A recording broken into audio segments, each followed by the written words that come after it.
Welcome to the Microsoft Security Insights Podcast with your hosts, Franklin Grimberg and Edward Walton, where we discuss Microsoft 365 security and Azure security news and products.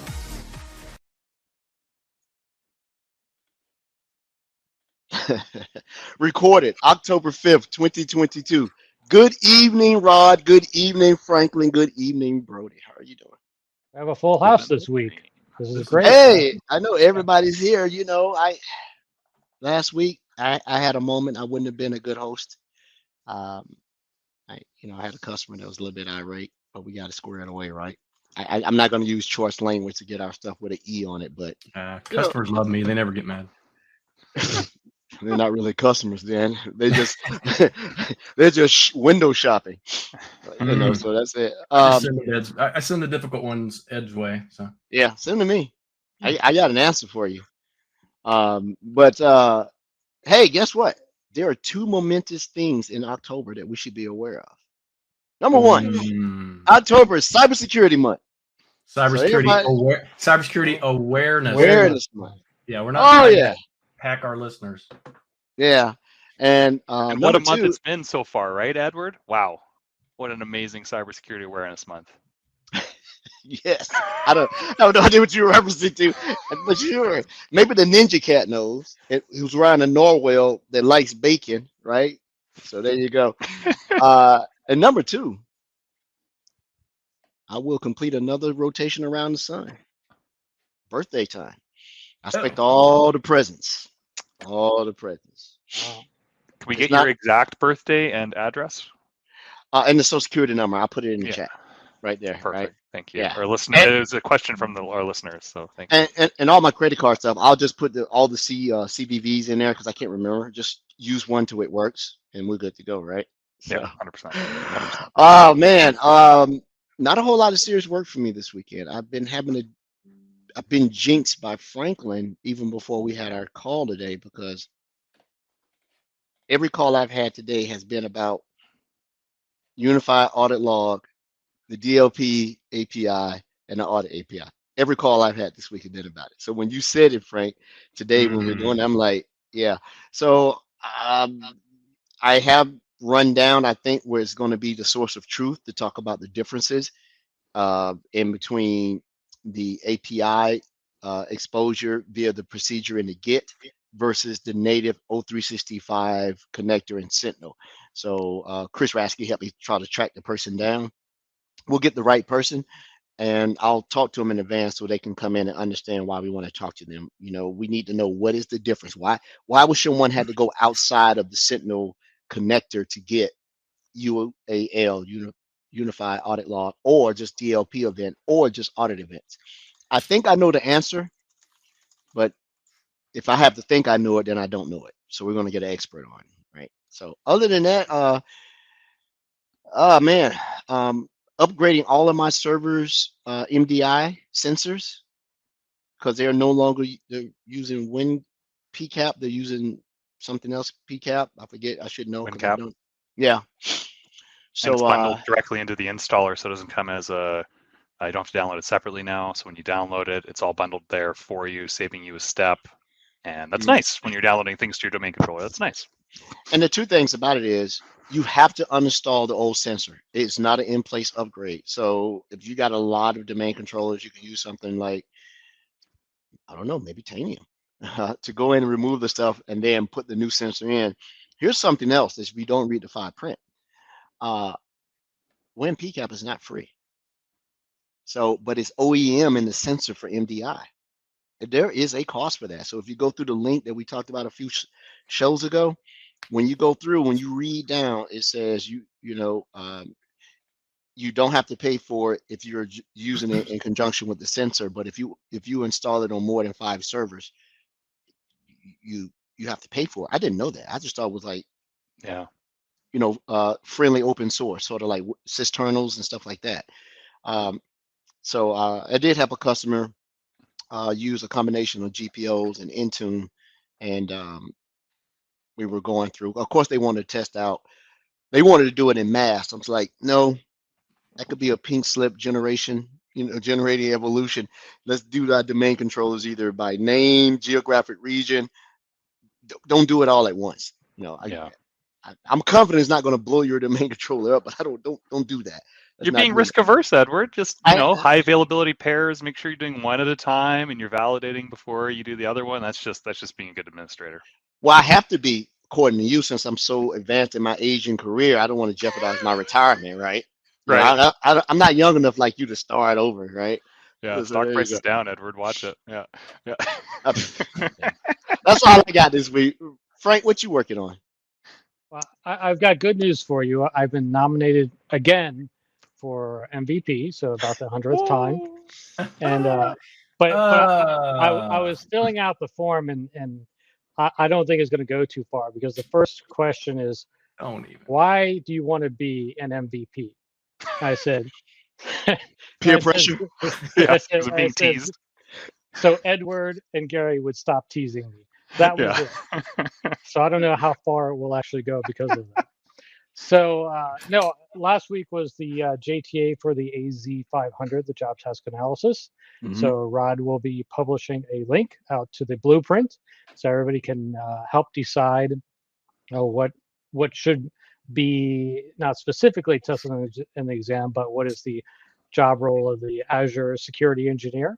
Mm-hmm. I think there's some good changes coming up to it, where a lot of the, remember how long AZ500 has been out compared to like SC300. So mm-hmm. AZ500 had a lot of what would be considered admin stuff versus real engineering stuff. So a lot of that admin stuff has been pulled out, and is true engineering side of it. Mm-hmm. So we'll post in Rod's weekly newsletter. I think he'll put out a link to the blueprint to help, so the community can go out and vote on what they think is relevant in the job or not relevant in the job for the Azure security engineer. So that's what I've been up to this week. On that note, I renewed my MCT. You know, that was an arduous task, super hard, right? So I'm an MCT. This will make 12 years, 13 years. Oh, congrats. That's cool. Yeah, man. I'm looking into that. I had a colleague mention that I should get involved in that. And so on the next cycle, I think we're going to get that ball rolling. It's good to at least go through it and really, really do it.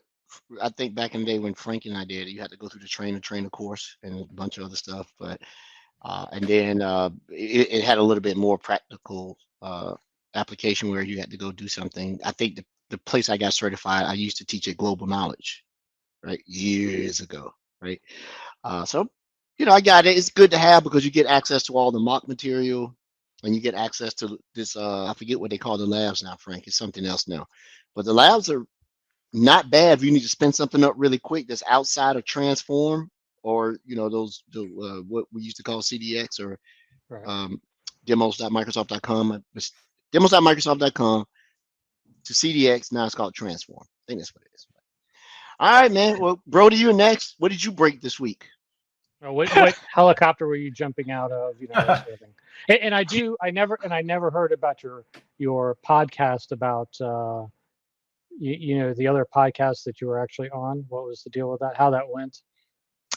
It's a much smaller operation with a dedicated fan base. Yes, that's right. Was it a gardening podcast? Was that? It's called. It's from a colleague, and he runs a podcast called Hard Liquor and Hunting Stories. Those don't go together. Sorry. You had me on. Hard liquor and hunting. The liquor after the hunting would be the proper way to do that. Yeah. Is this run by your friend Dick Cheney? It is not. It is not. But if I'll be sure to stand behind Mr. Cheney when hunting upland bird, because I have a feeling he has a poor aim or intentional aim, one of the two. Let's leave it at that. Yeah. When the podcast tagline says, "Hold my beer and watch this," nothing good is going to come out of it. Nothing's going to come out of it at all, right? Yeah. I love how they depicted that in the movie. What was the movie that they made about Cheney? Great movie. I forget the name of it. It was called Dick. It was called Dick. Yeah, that's it, man. They depicted that scene. It's like, imagine just being there, like, he just shot somebody. Like, that's the vice president. What a situation. Like John Wayne said, he ain't never shot a man that didn't need shooting. Right. There you go. That's fair. And to our listeners, we take gun safety very seriously here. Yes, 100%. Especially Brody. He's Canadian. This may be the first time we've ever talked about it. So yeah. It is important. But what did I break this week? Actually, I broke my hot water heater a couple weeks ago, and they literally just left about half an hour ago. Job's finished, whole new hot water heater. So hot water breaks. You're on this liquor and hunting podcast. I'm guessing those go together somehow. No, it was unrelated. But anyway, so that was a significant house investment that I'm happy is now complete. And on work sides of things, I never break anything at work, Frank, of course, right? And so something that I'm working. Hey, Edward is the one that said you broke things, not me. Oh, okay, Edward. Actually, what we were implementing just today with one of my favorite customers was the Insider Risk Management connector and content in Microsoft Sentinel. And then we were linking existing alerts and incidents that we had built out with this customer around data leak, edge, exfiltration, etc. And then just making sure that they're all pumping into Sentinel. And there's a great blog post by TJ that we were following for our implementation guide. And I will put that in the chat as soon as my attention is in the appropriate place. So that's been fun to learn. And what else? Is that TJ Janet has been on the show? TJ? Yeah, that's right. I don't think that's how you pronounce his last name, but that's TJ. Yeah. So yeah, TJ, friend of the show. We'll give you a shout out with that article shortly here. And outside of that, there's a number of financial institutions that want to talk data security. I'm kind of floating around with them, talking with them.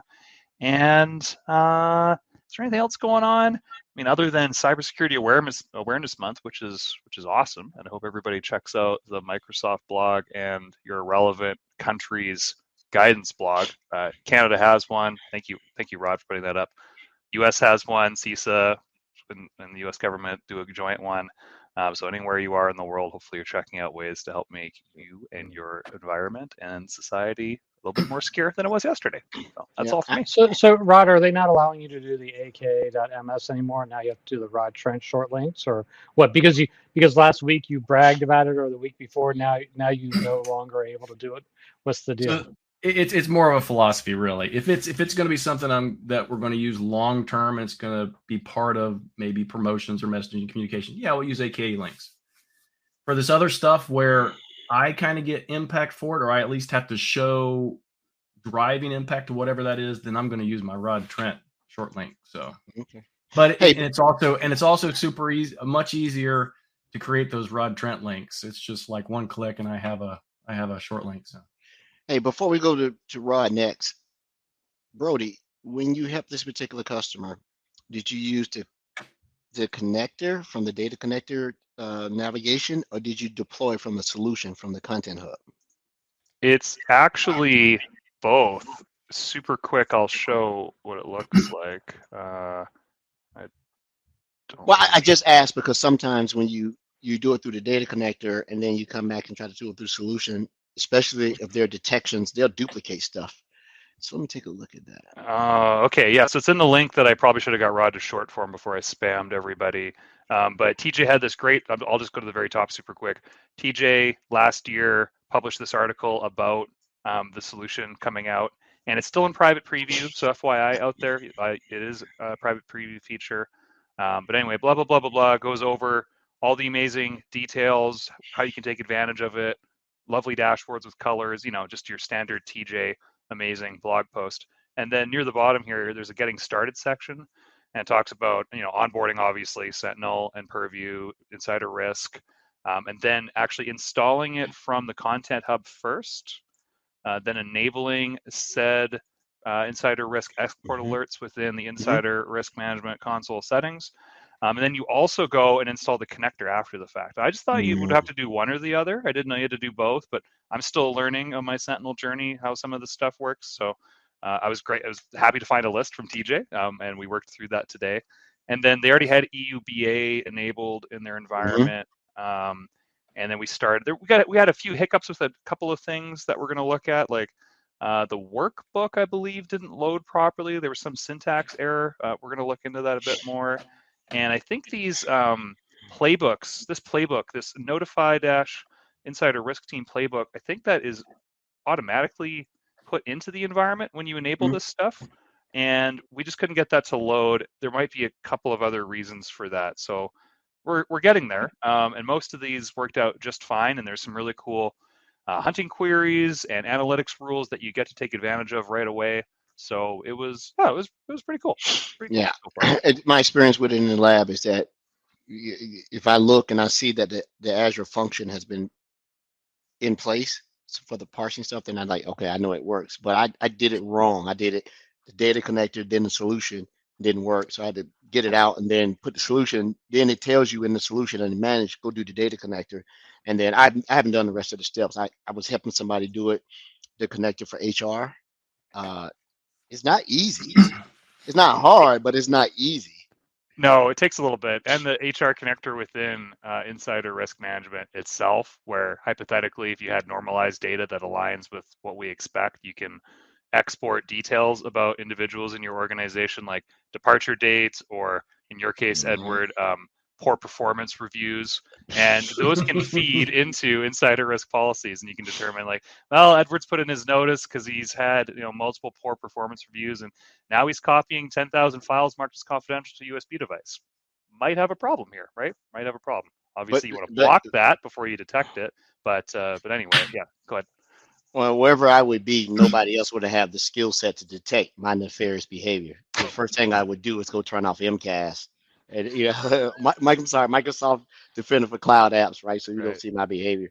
I know how to skirt between the lines, right? That's what we do. I mean, hey, that's the perfect example of an overprivileged user who's insider risk and is abusing his privileges, maybe for external payment from foreign entities. I wouldn't be surprised, Edward. So if you want to take a look at that stuff in your environment, go check out both Insider Risk in Purview and in Sentinel. These Ferraris are not, and the Lamborghinis are not going to buy themselves. I got to have some way to supplement my income. Fair. I can't ride commercial anymore. I'm used to just riding on my jet. Wait in line.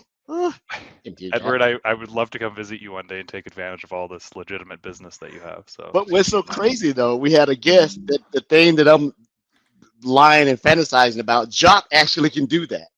He has a plane, got all this money. That I wish I could drive up to my plane and take off. But other than that, all right, Rod, I would ask what you've done, but like last week, I'm gonna be real quick because we do have a significant guest on today. I think it's gonna be pretty awesome for everybody to hear from. Things I do want to highlight really quick. Some of our commenters, listeners have already noted that Ignite is next week, right? Mm-hmm. While there's not this huge volume of security sessions next week, there are some security sessions, and a couple of them I'll be taking part of. So just go to the MS Ignite. That is an AKA link there for you, Frank. If you go to the MS Ignite site there and look through the catalog, you can find a few security things. And in fact, on my blog, that's also an AKA link, aka.ms/Rod's blog. You can find a list and links to all the security sessions. So if you want to take advantage of those next week, should be a good event. Always a good event. Go to Ignite and look for Speaker 25, then that's Rod's session. Speaker 25. The next thing, people have hounded me about this for a couple weeks. MicrosoftSecurityInsights.com. Still, if you use Microsoft Edge, it's going to yell at you because apparently Microsoft thinks there's something wrong with the website. There's not. False positive. You can continue on to it, but if you don't want to, we also do have a LinkedIn page where all the replays and links and promotions and everything exist right now. But we've talked today, in fact, and we're going to work on the website to make it a lot easier, a lot better for everybody to get access. The other thing, which I thought was amazing, super wonderful this week, there is a Microsoft Sentinel LinkedIn community group. Right, it's on LinkedIn. It's almost 10,000 members at this point, and that literally, over the course of the last month, got another 4,000 people that have joined that LinkedIn community. That's like the center focus for Microsoft Sentinel, which, right, is kind of sort of our topic tonight. And by Rod's modest, that group is his group, right? And so that speaks tremendous of the following that you have, that folks would come in and then contribute to it also. And I think it's the way you got it set up too. You don't allow trolling. You don't allow reposts. I think unless someone's actually contributing to it. So that's really good. You said something. You said something interesting about you sent all the bad customers to me. So I case in point, if a customer says, "Hey, I need to have a SAN to be able to do this." Well, how much budget did you have? I don't have any budget, but there's your SAN right there. I had a USB thing hub, and you can put all your USB sticks. That's your storage area network, Mr. Now, is that a high-speed USB hub, so it can service your high-speed USB sticks? These youngsters always looking for. I don't know if it's a free one you got from a tech conference. Yeah, probably low grade. Yeah, right. Palo Alto. This is what they put out there these days. I'm just kidding, Palo Alto. Any problems? They'll send people to bust your knees up. That's all. But hey, we do have a guest, and he's probably like, oh my God, it's 24 minutes. I can't get back in my life. I don't want that to happen. So, Rod, you have more familiarity with Mr. Mike Fiorina here. I know of him because I saw the name. I was like, I know that guy. Well, right? Yeah. You should know him. In fact, he was with Microsoft until I don't know. You can introduce yourself, Mike. So yeah, sure. So without further ado, Mike, you have the floor, sir. All right. Thank you, gentlemen. Yeah, so I'm Mike Fiorina. I'm a member of the TAM organization at Tanium. I've been here for about 2 years. And prior to that, I worked at Microsoft from 99 to 2011. And then I worked as a channel partner of Microsoft's for about 7+ years prior to joining Tanium. So Ed, we ran into each other a few times. I heard you talk up to the partner community about security topics more than once. So that's probably where the familiar face and familiar name comes from. Yeah, it's been an interesting journey. So I was one of the first people working on what was then SMS 2.0 back in the day as a support engineer. And I remember frequenting myitforum.com quite a lot. And yeah, that's yeah, and I remember your name from that as well. Let me ask this question before you continue, because this is, I don't know. Were you the first Microsoft person to be employed by Tanium? You're certainly not the last. No. I think most of the people that I knew through Microsoft Management Summit, stuff like that, I think probably 80% of them now work for Tanium in some respect. So that's pretty cool, actually. Yeah, I'd say probably I started keeping an eye, seeing things on LinkedIn, people moving over in about 2014, 2015, people that I used to work with. And there's Tanium's about 2,000 people now, and I think around 100 of them are ex-Microsoft. And some names, guys like Michael Niehaus and Aaron Margosis. He just came over this year, right? Yeah. Or was Jeff Stokes. This was a couple years ago. Just a couple years ago. Yeah.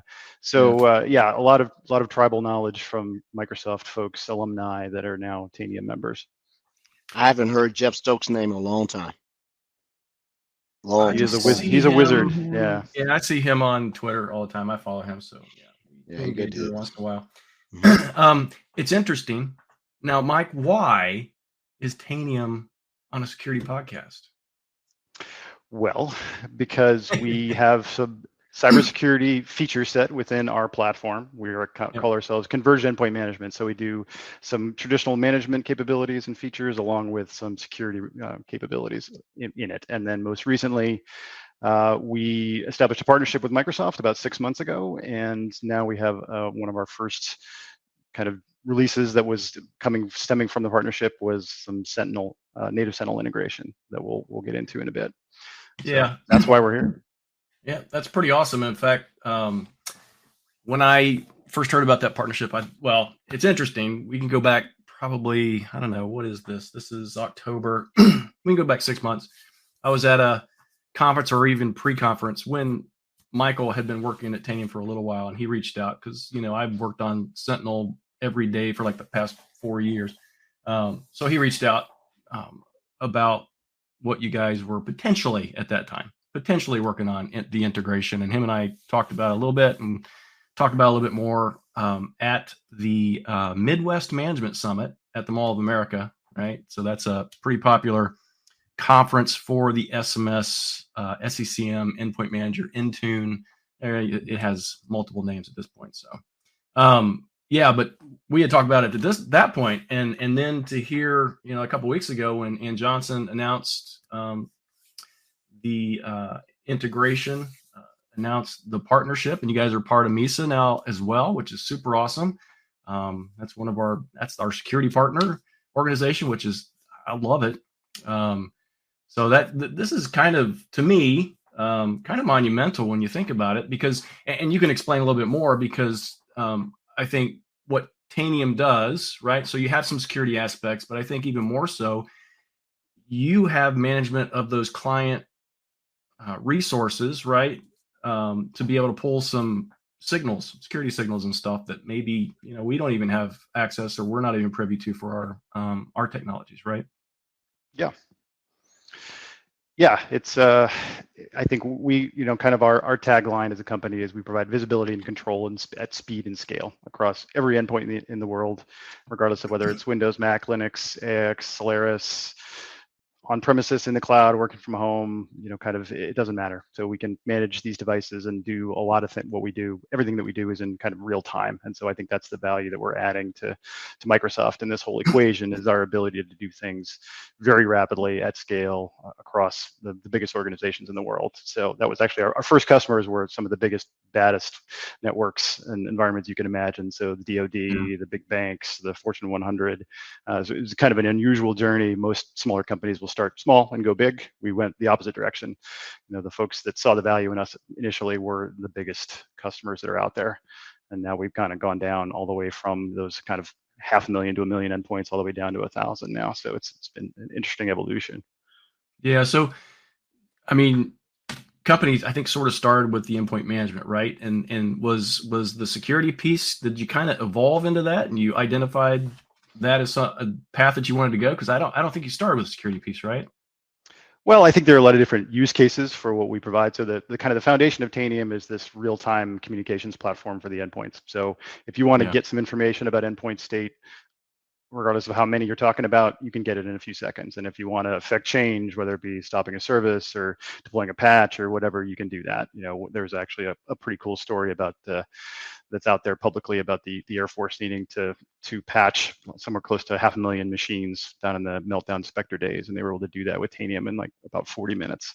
So kind of take that into consideration when you think about some of the stuff that we do. And initially it was just all about like just the flexibility of asking questions, getting responses from endpoints, and then executing code against those results.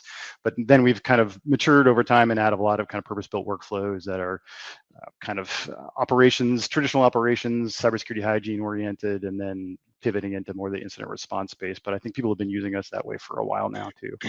Can I ask you a question, Mike? It predates you, but my first what did you talk? What are you shaking your head, Brady? Brady Cassell. Hey, listen, Mr. Mispronunciation. I was just shaking my head to say no. You couldn't ask a question. I'm glad it distracted you enough to break your thought. Go ahead with your question, Edward. My first exposure, as I remember it, I'm advanced now in my age. I remember I was contracting at Home Depot doing some cloud migration stuff, and I saw Tanium there, and this was 5 years ago. Was that you guys? That was your signature win at the time? I'm not sure if they're a referenceable customer or not, but potentially, yeah. I didn't mean to break. I just said I saw it then, and I was I saw it being deployed. I saw the team over there. Okay, but who would want them as a reference? But let me stop. Edward, you don't say customer names. Come on, you know the rules. Okay, don't get Mike in trouble. If it was, he doesn't have to do it. This is all it. This is my personal stuff. And this is public record, right? It is public record. Oh, I just saw it over there, and that was one of the largest environments I saw it early on days. I don't have any bad remembrance of it. I mean, it was new, relatively. Stuff was going on. I think it had nothing to do with the product. Well, I just asked the question. That's all. We most of the big retailers in North America are customers of ours, and I think all those initial investments really revolved around the speed with which we could do things. So they have these huge disparate environments, and they just felt like, hey, we're not sure we can execute when we need to affect change, to kind of understand what the risk is in the environment, to patch things, make any kind of broad-based changes. And so that was really kind of where Tanium got its start, was in these huge environments where we kind of help them close the gap and reduce some risk. Yeah, and those type of clients are actually very good, because you get enterprise, sometimes bleeding edge, but you can also get enterprise very legacy. So you're having to deal with a whole stack of stuff. Like they're still running that, and at the same time, like they're progressive. So I think those are very good landscapes to deploy to see the successes of your product as well as the deficiencies in your product, right? Yeah. Especially networks. And since Brody is such a Home Depot lover, I'll give them a little kudos here. They had one of the most put together networks. Very few enterprise networks can ping from end to end or span a port across all their stuff. That network was solid until the closer you got to the HQ though, then it sort of went wonky. But enterprise, they were pretty solid. So Brody Castle, yep, that's him right there. Just so everybody remembers, it's Brady Castle, forever and henceforth. I'm surprised he was able to say Mike correctly. I did say Mick. Yeah, he did say Mickey or something like that. I don't know. So Mike, I just thinking about this and this partnership. What kind of led Tanium down the route to apply for MISA? Because that seems, to me kind of interesting. What is behind a decision like that for a company like, we want to, partner with Microsoft on the security stuff. It sounds pretty cool. What goes behind that? Well, I think we had been working side by side with Microsoft in all of our accounts since our inception, and some of these monstrous customers, pretty much all of the customers, really started asking questions like, hey, it would be great if Tanium and Microsoft could work more closely together, because we ended up on the same support calls and those kinds of things, and trying to figure out, making sure we're not pointing fingers, but just always, kind of interacting, but not in like, Well, it was actually probably pointing fingers at each other sometimes. I think probably when you it's possible. It's possible. Yeah, absolutely. And so we obviously have a lot of expertise in the Windows platform and have been working with it for years. Same thing with Configuration Manager and other Microsoft stuff in the portfolio. And it just seemed like this might be the right time. We have a lot of complementary stuff that we can do to optimize Microsoft solutions and help Microsoft customers. And so we approached the company, I don't know, probably close to a year ago initially, and then 6 months inked the formal partnership, and then we really wanted to try to innovate and try to find opportunities in working with the Microsoft engineering teams. And so our teams have been super excited to get engaged with Michael Wallant's manageability team and Rob Lefferts' Defender team, and how open everybody's been about, okay, well, here's some potential areas where you could work with us. And so Sentinel certainly seemed like the logical first place to start, kind of the linchpin of Microsoft on the security side, and then also a great showcase for what Tanium can do. Yeah, that was so my experience with Tanium. I worked in the field several years ago here at Microsoft. A lot of my experience with Tanium, and even before that, right? So working for other organizations, it was primarily focused the on-prem devices and stuff like that, right? So does Tanium have a cloud aspect to the service? We do, yeah. So the initial Tanium backend install was on Windows servers, like everything else back in the day, and then we've since moved to more of a modern appliance-based model. But most customers now consume us, at least new customers, in the cloud. So we have a software service platform called Tanium Cloud, and that is generally how it's handled these days. And part of that runs in Azure as well. So we're making sure to keep everybody. That was my question. Which cloud did it run in? And that really doesn't matter. I mean, it was my thought around this is how are you getting those signals that you're collecting from these clients? How are you getting them to Sentinel? Was it, in Azure, from Azure to Azure? Is it just, the on-prem stuff to Sentinel and things like that? Or is this something I think you have a presentation, sir, right? You want to? I have a screen share that I could just kind of show some of the stuff off. Absolutely, yeah. That'd be great. Yeah. Yeah, and before we get to that, it might make sense to just kind of tell the full story here, just about kind of what we do. So I think architecturally, if you look at it, the reason why this is kind of interesting is that Tanium is we're very endpoint centric. We're all about, like, basically we have this vision of being able to manage everything with a chip or every operating system that's out there. Mobile devices excluded. We're letting you guys do that with Intune, but our ability to basically, we're looking at it and interacting with the endpoints in real time. And so all the data that we're collecting is coming directly from the devices or instances themselves. And so anytime we're asking a question or trying to gather data, it's coming from the the individual endpoint instances.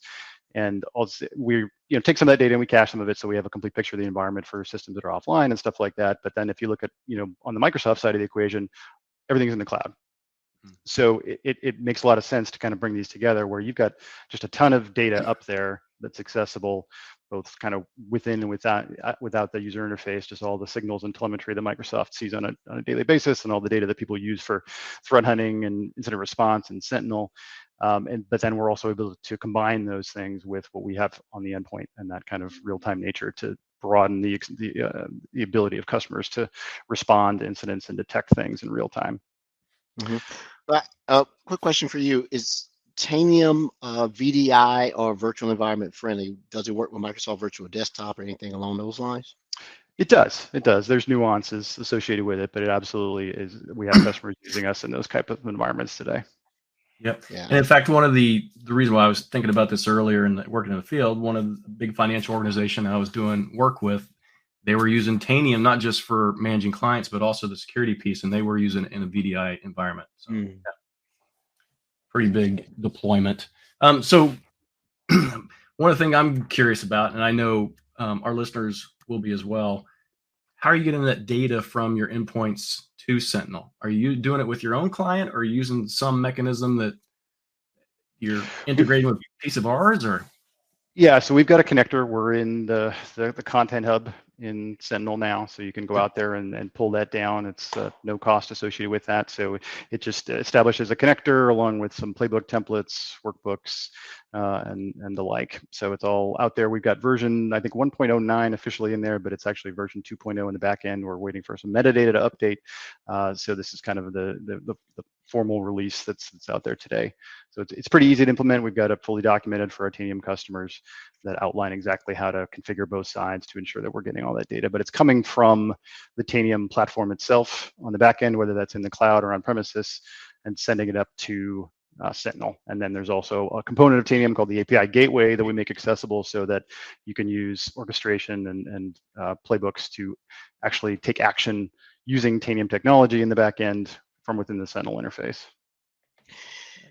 Yeah, I'm noticing that the Tanium connector in Sentinel is only available. It's not the direct connector. It's deployed via the Content Hub. So, okay, we were just talking about that earlier in the show, that sometimes the data connector is there, but the solution says deploy it. But I see it in solution here. So, oh, okay, very cool.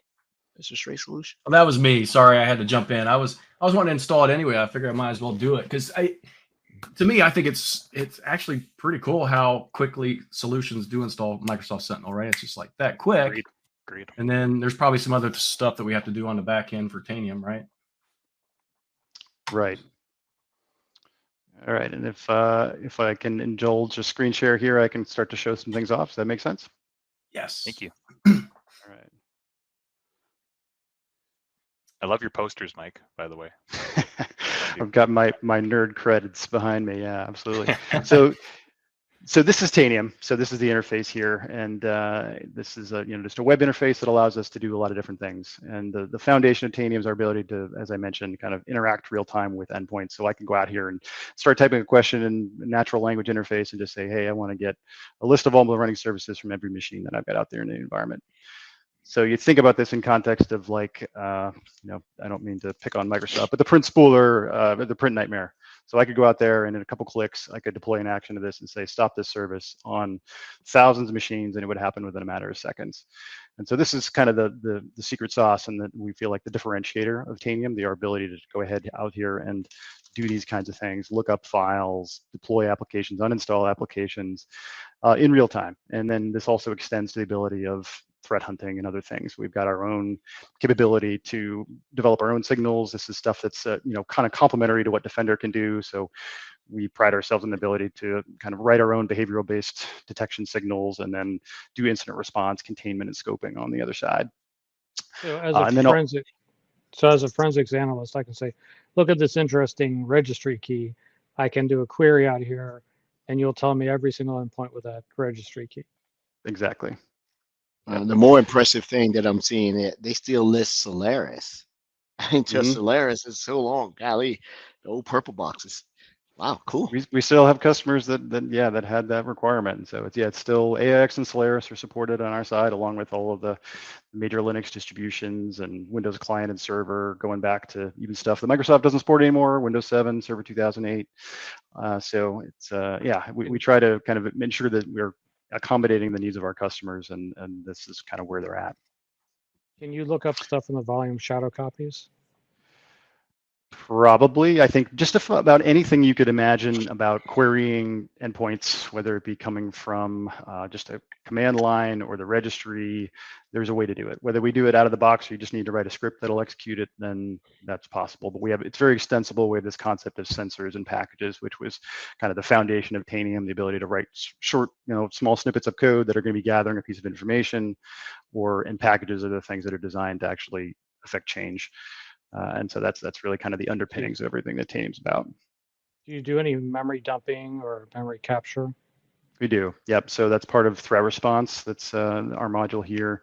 So we can do, we do a full raw memory dump along with kind of a forensic gathering package that'll include anything the customer wants to include. It's customizable. So it could be event logs or file-based logs, and then we can upload all that to your Azure storage account and for folks to peruse at their leisure.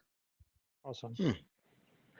So this is one of the things that I point out to people in our shows is you have to prepare for a breach. You have to be set up to be able to do the forensics analysis on the machines. And so I see a lot of people they're at Defender for Endpoint and they're like, well, I'll just go do the package collection in Defender for Endpoint. I'm like, that's not enough. And so a tool like this gives you the ability to collect what your forensics team needs, and also for you to hunt live in your environment. So I think this is critical. Yeah. A lot of customers are using us in that capacity, and it's really kind of one of those tools that really expands and extends what customers are able to do. And Defender is amazing and Sentinel's awesome, but be able to kind of combine these things so that Defender's blocking the known bad, and unfortunately the world we live in is that stuff's going to get through anywhere, in some way, shape, or form. And so the ability to detect those kind of things and respond to them at speed is really what we're all about. I'm going to state the obvious, and maybe it's not obvious. This is agent-based, right? Being able to deploy it out. Most of what we do is agent-based. Yeah, there's a few things that we can do from an agentless perspective, but the vast majority of it requires an agent. Yeah. So let me ask the chicken or the egg question. Do you need an agent to deploy your agent? How do we get it there? No, there's a bunch of different ways you can do it. So we have our own client management service that allows you to push the agent out, and then we work side by side with a lot of configuration manager customers, and maybe they package it up in configuration manager. You could do it with Intune, you could do it with Active Directory group policy. There's any number of ways you could get the agent out there, but we can do it ourselves if we have the ability and rights to do so. So sorry if I missed this if I was dealing with chat. So do you have anything set up with inside Logic Apps for automation playbooks? We do. So with inside Sentinel. Okay, you're going to go over that, or did I miss that? Okay. I haven't gotten there yet. Yep. I just wanted to set the stage here about what Tanium's about, and we have all of these areas I could speak at great length about and take up half the day. But as I mentioned earlier, it's about cybersecurity hygiene and incident response primarily. So a lot of this has to do with vulnerability scanning, configuration policy management, patching, software deployment and update management, performance monitoring, incident response, sensitive data discovery. There's a lot to this, but we just we wanted to take all of this rich data that we've got from every endpoint that's out there and being able to leverage Sentinel as the kind of the central point to gather all of the stuff from every system you've got. But we know that we have really pretty authoritative info about what's going on your endpoints. And so being able to bring that into Sentinel, and it's entirely configurable, but as mentioned, it's in here in the Content Hub. All of our customers can go out there and pull it. And effectively, so I had asked a question earlier, and we had this concept of saved questions in Tanium so that we can continually ask questions and make sure that we have a full picture of the environment, both with real-time data and some cache data for systems that are not accessible for whatever reason. We can bring all that information into Sentinel on a regular basis so that, the intent here was to think about all right, your SOC analysts are dealing with so much noise and so much information. How do they ensure that what they're acting upon is current, do they have all the right info they have to make the right decisions, what to prioritize and stuff like that. And so the ability to make sure that they don't have to context switch, we can send all this info into Sentinel. It's all going to be there ready at their fingertips to be able to say, I see what I can see, and then maybe I need to take action on this. So like walking through, we can send our threat response detection signals in here and pull some information about it. We'll go to the full details here. And maybe I want to go ahead and say, okay, this looks interesting, but I'm not sure it's something I need to worry about. But what if this device has some vulnerabilities on it? So that might kind of raise my hackles. So I could run a playbook here. And we have a bunch of different options here. So I could collect compliance information. So I'll go ahead and run that playbook to say, I want to know what the current compliance configuration state is here. Does this device adhere to my standards of policies? And then I pull it up, shows up in the comments here, and I can see exactly what I want to see.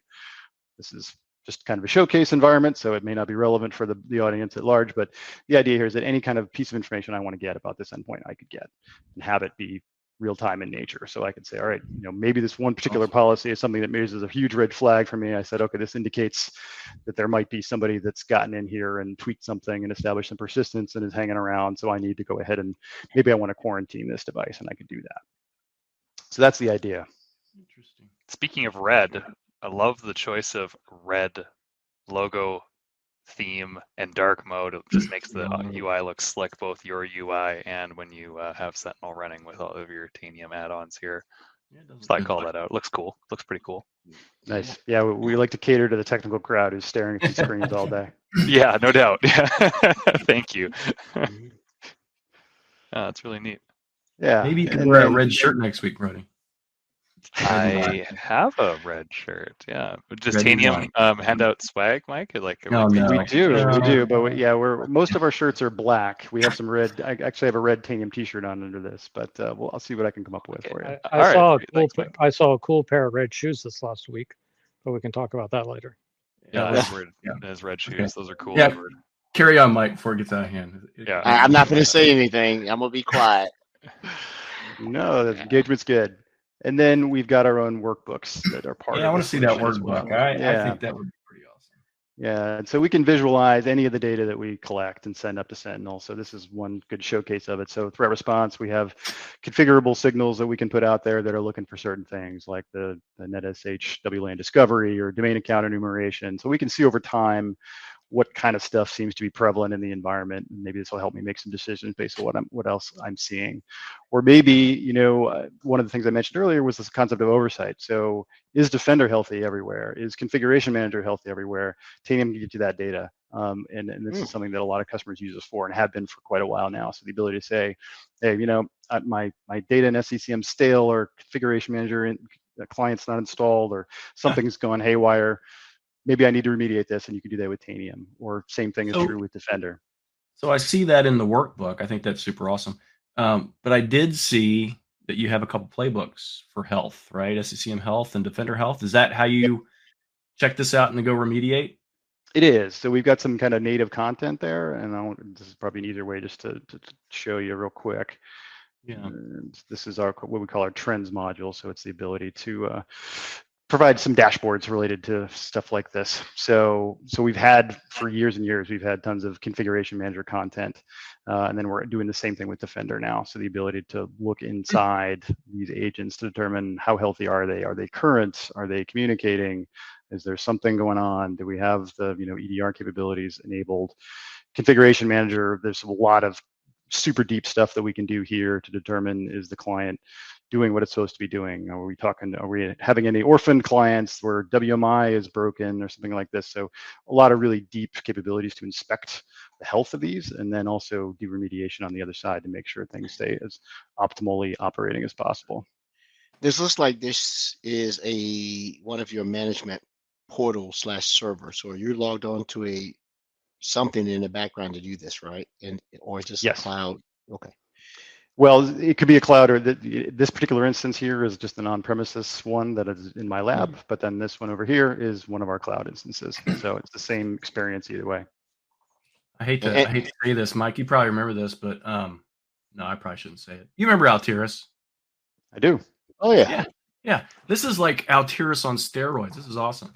Because Altiris in its day was good, but this is this is super.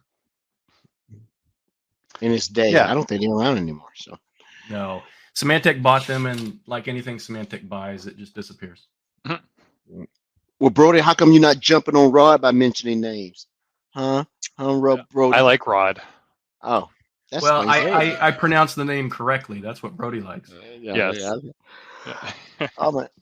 So we're going through the Tanium workbooks. Playbooks here. Yeah, and so this is some of the stuff that's out there. See, these are the playbooks we've created out of the box. So the ability to gather those Defender and SCCM health statistics, or the ability to quarantine hosts. So one of the things that a lot of customers use is that, hey, if you wanted to quarantine, you'd have to hit the big red button and quarantine thousands of devices. We could do that in a matter of seconds. Ideally we don't get there, but it is what it is. And then the ability to, this is really extensible. So it's hitting our API gateway. So we're going to provide customers the ability to write their own playbooks that are using all of the APIs that we have to do whatever they need to do, whether it be stop services, kill processes. The list could go on for a long time. So from what I understand, the Tanium client provides kind of, real-time service, right? So real-time data collection, real-time service. Is there any lag time when you run one of these playbooks in Sentinel to, maybe quarantine a PC or something on the other side through the Tanium agent? Or is it pretty much instantaneous? It should be pretty minimal. It's obeying the laws of physics, but other than that, it should be pretty close to instantaneous. Yeah, I give you kudos on your automation, your playbooks. I see so many of these solutions that come out from vendors that I won't say lazy, but you've put the tags, they identify what that particular playbook does. Because I go through some I can't tell, but now I see that the enrichment is inspection, actionable insights, and remediation. I'm going to do something right with that. I've seen some of these solutions that have nothing there, have no idea what they're doing, right? And this seems like a small trivial thing, but I promise you, Mike, this is really good stuff to be able to say, this is just going to give me actionable insight, and this is going to tell me I need to go do this to it. And I see some solutions don't even put the tags in there. Yeah, so that's good stuff there. Yeah, man. Good call out, Edward. Hey, Mike, so do you have a community where folks who leverage your products and capabilities talk amongst one another and help develop some of these playbooks and other aspects of your solution? We do have a pretty vibrant community that's consists of our Tanium customers. I think this is pretty new, this capability, so I'm not sure we've gotten to the stage where they're sharing ideas about playbooks and that sort of thing, but that's hopefully something we can foster. Yeah. Cool. Yeah, that's good to know that you have something like that going on. Thank you. Yep. A couple things that just kind of came to mind while I'm sitting here watching this demo, which is awesome, by the way. We have situations when we work with customers that still want to be able to use something like Microsoft Sentinel. They still want to be able to use a connected SIEM or SIM, whatever you want to call it. But they, like their DCs or at least a portion of their network, they're in disconnected environments. Tanium, I guess with the agent, you probably have some kind of architecture to work in that situation. So like an air-gapped environment, effectively? Yeah, we do. Yeah, and those customers, we do have some options available for them, and we have a fair number that are taking advantage of it. See, to me, that right there is like super valuable to customers that have that air-gapped environment and still want to be able to use something like Sentinel, so you could probably still get those signals, right? We should be able to, yeah. Mm-hmm. Yeah, that would be awesome. And this is like, it's in the Content Hub, the solution actually says it's version 2.0.0, but okay, good. Yeah. So it's the second version, I guess. But what's missing? What's next? It seems like you guys are continually working on this. Yeah, I think we're looking at other valuable use cases. So other playbooks that we can put together, templates for customers that are, provide value, and the same thing with the workbooks, visualizations that make sense. So customers, we still want to make it customizable so customers can get and use whatever data they want. But providing them as many out of the box capabilities we can is certainly top of mind. And so how do you go about choosing what to focus on? Like, hey, we want to build this capability or enhance something that we already have. With this partnership, I guess is there dual objectives? Like, we really want to make the Sentinel integration better, and that's separate from what you are doing to make Tanium better, or does making Tanium better make the Sentinel integration better? I think there's a little bit of both. So there kind of research and development teams that are working with the Microsoft counterparts to figure out, okay, like where does it make sense for us to play, and having those collaborative discussions. And there's a regular cadence of those. So this is going to continue to iterate on Sentinel and other things that we're doing. And then there's a lot of other things we're doing in the background that may or may not have anything to do with Sentinel, but there's a lot of different product teams in Tanium working on stuff that will provide value.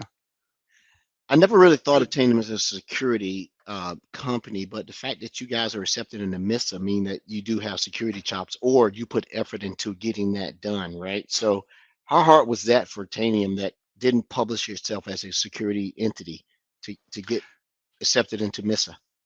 Well, I think it was all about this initial passive integration, and we have executive sponsorship at the Charlie Bell's level with our CEO and team. So I think he saw the vision that we were offering, and because we have brought this kind of thing to the table, it kind of greased the skids to get us in there. And we're kind of a unicorn in the marketplace. We don't fit super well in any one kind of analyst bucket for what we do, and so we're trying to kind of carve out our own niche.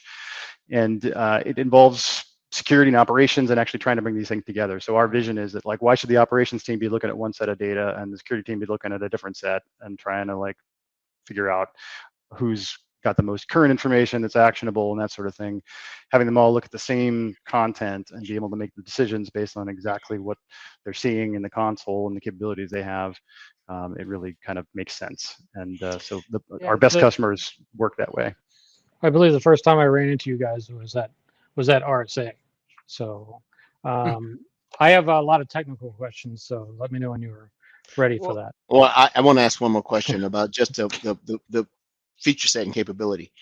You made a reference to one of your customers that works in agency or regulated, being military.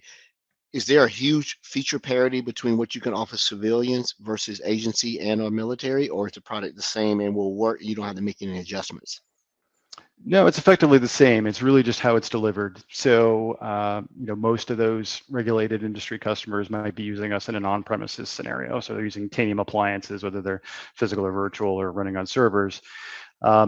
We have recently released FedRAMP moderate offering in the cloud, so that does give some of the customers that aren't in the super regulated space the option to use us there.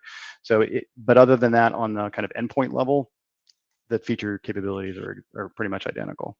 Yeah, because at Microsoft they're struggling with that between clouds at the highest level, right? So knowing that this can be deployed in agencies as well as contractors that work in agencies, and they don't have to go get a bunch of exclusions and mess around with AOs and stuff like that. Okay, very cool. Yeah, I know that. All right, are you ready? Oh no, fire away. It better not be a licensing question, Frank. I swear. Oh no. When you bring data into Sentinel, what table are you writing to? So we're custom logs in Sentinel. So everything that we create comes in here. So we create our own tables here. Now, so 2 questions on top of this. When you bring your tables in or queries are run, are you following the entities matching to like MDE? So at all? I'm not sure, to be honest. So ensuring that we're kind of mapping our asset information to what MDE has. Right. I'm not sure. I think, okay, yeah, so I don't think you're following the same schema. So the next question is, are you looking at standardizing or creating parsers to follow the ASIM parser data model to make it easier for people to integrate your data into overall searches? I think that's probably a roadmap item. I'm not sure it's something that we're actively working on at the moment, but I think we do kind of certainly want to make that experience as seamless as possible. Okay. Within your product, you have the workbooks, you have the playbooks. Are there any particular queries that if someone's in here and they want to start at the text level before they start getting to the graphical UI that you guys have created to say, hey, within Tanium, here are some of these queries that you can run, or just double clicking on the custom log do the query and you run it? How do you guys do that? Because I always get customers say that the connector is cool, but how do I do anything inside KQL for it? Okay. There you go. You just I mean, we could pull up any of this information, and a lot of it is very human readable. So depending upon what we're talking about here, this is some pretty standard kind of asset inventory type data. So this is all accessible here, and then you can do whatever you like with it, whether it be create workbooks or leverage it in this interface. Yeah. So what we probably need to do is create some kind of community consciousness to create some good queries and stuff, some good KQL queries, put on a GitHub repository somewhere, make it. Yeah. So I saw something in Richard's service packs. That must be a very old OS that you're running, right? Do we still do service packs? No. I don't know. So okay. So from the hunting standpoint, do you have an API for the hunting that then could be utilized with inside Jupyter Notebooks in coordination with Sentinel? Probably. I think any of the information that we can collect as part of our question and answer interface should be accessible through the API gateway. I'd say that right now, basically you're going to be confined to kind of what's here in those custom logs, and customers can choose to bring in additional outside data that's outside of this initial scope. Outside of Sentinel, I'm not worried about Sentinel right now. Okay. Forget about Sentinel. Okay. Yep. So for your core product, is it API based so I can actually integrate queries from Python, just say from Python, to do threat hunting? So in other words, I want to look for a registry key, and I've got my own Python library that then calls your API, then provides me that information. Yes. So in theory, I can use Jupyter Notebooks then to integrate what's going in with Sentinel for threat hunting. So excellent. Cool. And let me ask this question: How big is Tanium? How many employees you guys have now? How big of a got reach? about around 2,000 employees now globally. Wow. Yeah. Oh, that's growing, right? And originally, what is it? It's the West Coast. Was it San Francisco or San Diego? Yeah, we were founded in Emeryville. The company headquarters is officially in Kirkland, Washington now, so right in the Microsoft backyard. Yeah, I remember Emeryville. I worked for a company that was my home office there for a while, so that's an awesome area. Yeah. Mm-hmm. Yeah. Here, there's actually a zip line from the Microsoft campus to the Tanium campus. So if you want to change roles, you can just get on the zip line. That's a bad joke. Yeah. So let's talk licensing. No, I'm kidding. So I'm only halfway kidding because I'm very much into organizations understanding how they're going to perform forensics on endpoints, and I think that they can take the licensing cost of your product here and roll that into the overall how are we going to do this and help with the justification of the licensing is what I'm saying. So because I just get hey, we had this breach and now we don't have access to the endpoints, it just becomes an issue, and they don't think about we live in a world of zero trust, and they say assume breach, but nobody assumes breach for doing forensics, which amazes me. That they don't do that. So I think that this is an awesome tool for getting that remote access and performing the forensics that you're looking for. Yeah, we think so, and a lot of customers are using us that way. So it's definitely an area of investment for us. Yeah. Well, I'm super happy to kind of see this integration. It's really easy to get to, really easy to install. In fact, I install. You saw me install it a little bit earlier. It's all installed. Like any solution, installed. Brought immediately, just installed, done. Yeah. Yeah, I'll put it out there. No, I better not put it out there. I was about to say something. They're doing the right things. Yeah. To make themselves right for people who have interest in being closer to them. Yeah. Well, any technology I see that can grab more signals from a security perspective, when I want as many signals as possible, and I don't want the crappy signals, I don't want the metrics, I don't want the stats, I just need stuff for security, right? And the more that I can get, this is essentially threat intelligence that you're feeding into Sentinel at this point, but it's a threat intelligence from my own environment, which is super awesome. All right. So my most important question: does this integrate with Sysmon? Oh no.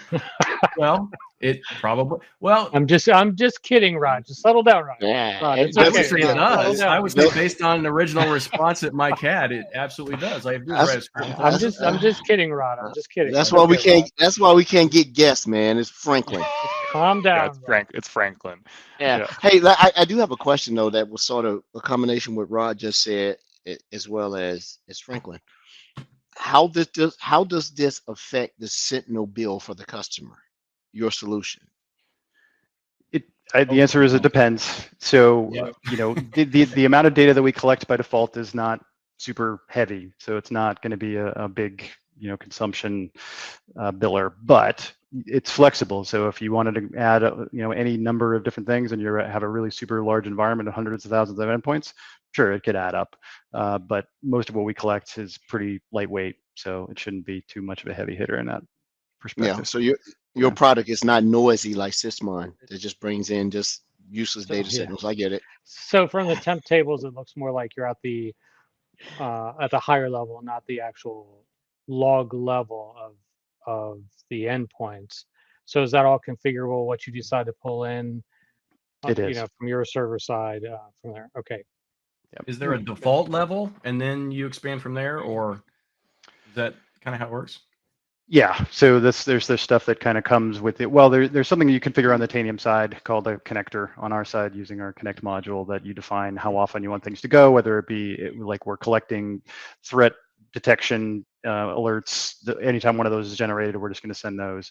But other things are going to be on more of a kind of a recurring basis. So depending upon exactly how often you want to run those, how current you want the data to be.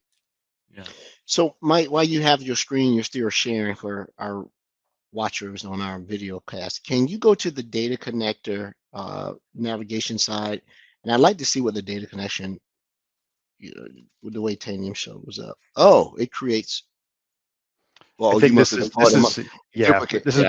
a test environment that's got a. Well, that's also that's a bug for solutions, by the way. You can reinstall. Yeah, that's a solution. Can you click on one? I want to see what's in there.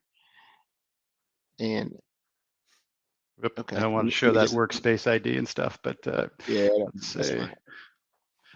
But yeah, it's. I just want to click connect. Yeah, let's not share the workspace ID. You still would have to have a key though, so it's no big deal. Yeah. Okay, so this is just because the solutions have. You're right. They have a bug. You have to go uninstall everything. All right. Mike, what's an upcoming feature or enhancement that you and the team are excited about that you can talk about that we should, customers can look forward to? Well, it's actually outside of Sentinel, if it's okay for me to change directions on you guys. But sure, there's something we're announcing at Ignite next week. So Azure AD has the concept of risky users, right, as part of identity protection, P2 version of Azure AD. So Microsoft, you could collect a ton of cool stuff about information about where the logins are happening and what devices are being used and assign user risk based on that. And so what we're doing is we're adding the ability to incorporate device posture information from Tanium. So the ability to say, we're going to be able to impact and detect if a user is, say this is just kind of an arbitrary list of potential detections we're using, but endpoints that have high severity vulnerabilities, or endpoints where Defender is disabled. If your endpoint ends up in these groups and they're dynamically queried on an ongoing basis, we know what the primary user of that machine is, then we can hit a flag so that user then becomes risky, and then that affects their conditional access. So if we have like a conditional access policy configured to say high risk users are going to have blocked access to Office 365, for instance, we can then go and leverage our capabilities to say that user is risky, not just based on what Azure AD sees, but what we see from a device posture perspective. So it's pretty cool. And this is entirely flexible, so you can create your own rules about what would define a high risk user, what kind of endpoint state information would be part of this. That's awesome. Risk-based conditional access, I think, is one of the most powerful things that we have going in the Microsoft tenant. And so it's great that you can directly integrate with that. Yep, absolutely. Yeah. I didn't think you probably did that, but that's really cool. Okay. Good stuff. Yep. See, Edward asks a good question once in a while, right? Every once in a while. Hey, everybody remembers a home run. Nobody remembers batting for average. That's how it happens, right? Nobody remembers a home run. Man, well, Mike, it is good to see you again, and confirm we ran some of the same circles. You didn't say anything bad about me when you did circles, so I can appreciate that, because Brody would have thrown me under the bus already. Anything you want to do in your closing remarks you want to share with us? No, I see a question out there. Yeah, about if someone wants to reach out to Tanium, how do we recommend contacting us? So on our website, we should have a couple of email addresses that are accessible. We also have a Twitter account, so if you want to send a tweet to Tanium, I'm sure you'll get a response. There's a very active social media team over there, so whatever is the most comfortable method, or if you're welcome to reach out to me on LinkedIn or Twitter, and I'll be happy to steer you in the right direction. Cool. Are you hiring? I think we have some available spots out there. Sure. There you go. It's a general, if we have partners and other vendors that come on, I think it's important for them to say, like, hey, we're hiring, we're going to bring people on. That's a good thing. Plug your. And Mike, it's okay to swipe left on Brody. So yeah. Just kidding. I like the Xbox Game Pass too much to leave Microsoft, so that's where I'm at on it. Yeah. But anyway, that's good. I will tell you, I think you talked about that zip line earlier, that zip line between Microsoft and Tanium. I think it actually exists, except that, everybody, all Microsoft people, they're going to work at Tanium. There you go. That was the joke. Yeah. The downhill's the other way, not that way, right? So there you go. I get it. Well, Mike, man, I am glad you are still doing the good work. You are the person that I do remember, man. Thanks for coming on to the show. You're always welcome to come back, so don't feel like you have to be invited. If there's something you want to come in and say, hey, you guys need to know about this, or your listeners need to know about this, please come onto the show. We love repeats. We love folks that come in and keep promoting their stuff. And we especially love companies that are doing good stuff that is been validated and is proven. So, and the fact that Microsoft decided to partner with you is the term frenemy sort of a thing, but it's there, and that's a good thing. I have a better understanding. I was in Redmond 2 weeks ago, and Ann Johnson explained how to partner, how to build, and how to acquire. With the methodology, I can't speak it on here, so it was pretty interesting. And now, after having this show, I guess it's open knowledge. Some of her conversations go, oh, that's who she was talking about. She was talking about Tanium. Yeah, I was like, okay, very cool. Which one was that? The partner piece? When she did the 2-day presentation. Oh, okay. You said the circle of life for a company that to get acquisition. I thought we're announcing something. No, we're not announcing. No, we're not announcing anything. And come on the show. You got nothing to do with me. I'm just saying she went down and explained that, but she couldn't drop any names. But now, when she was talking about another partnership, this is what she was talking about. Couldn't say it then, though. Yep. I think, Mike, you and I will be together at the end of the month, right? Yes, sir. Somewhere in Cleveland. Somewhere. Yep. Mike, I may come too, just to hang out and have a beer with you, because Rod doesn't drink. Let's do it. Yeah, somebody has to consume. I don't. Yeah. My liver would take one for the team. I have no problem with it. Do you ever make it to the DC area? It's been a while for me, but we have a fair number of personnel down there. Yeah. Well, if you ever make it to DC area, we'll grab some lunch or dinner. I will definitely reach out. Don't fall for it, Mike. Don't do it. Don't fall. It's inside joke. It's an inside joke. All right. Well, everyone, thanks so much. It's been a great podcast. I'm sure we've had some interaction with our listeners, so we know that, hey, that people are interested in it.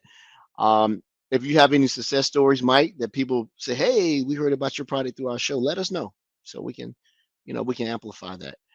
To our listeners, our supporters, our viewers, thank you so much. We'll see you same bat time, same bat channel next week. Oh, by the way, Frank, we need to get like an ending audio thing for our podcast.